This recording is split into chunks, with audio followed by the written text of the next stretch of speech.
Chapter 5, Hang On. Annie drove the moon buggy over bumps and hollows. It bucked like a bronco. I'm going through there! She pointed to an opening between the two mountains. Jack held on to the dashboard. The buggy bumped up towards the opening and shot through. On the other side, the ground was even rockier. Look for the fourth M thing, said Annie, bouncing up and down.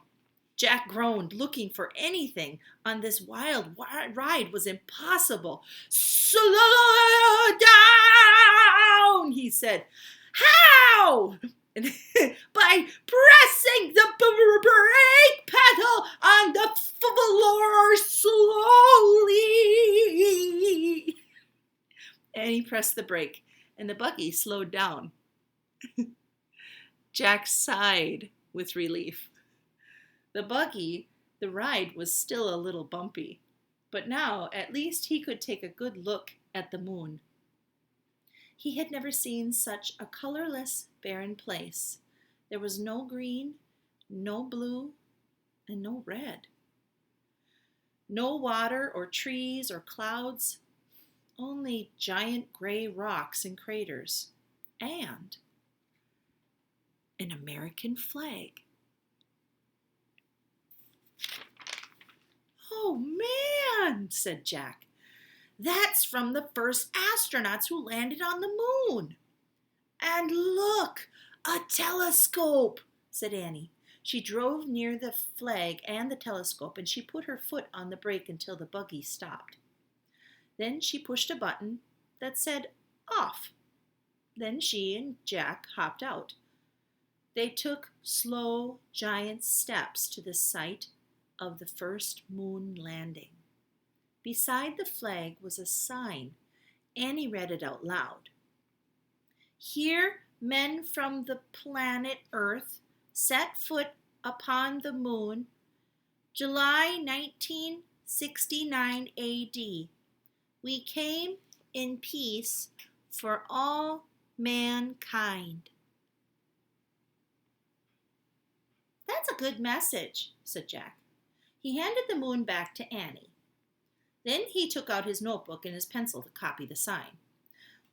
Let's leave our own message, said Annie. What should we say? The same thing, said Annie. But we say we are the first kids.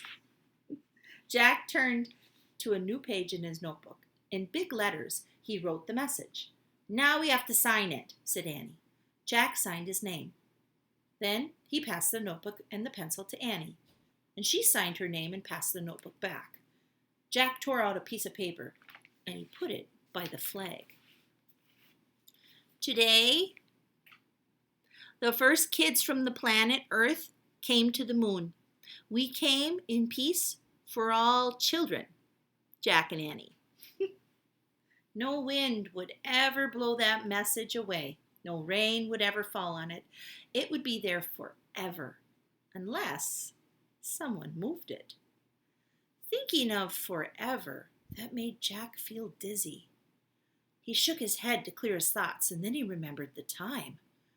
He had 2 hours passed yet? Oh, I wish I had a watch, he said, standing up. We might be running out of time. Oh, wow!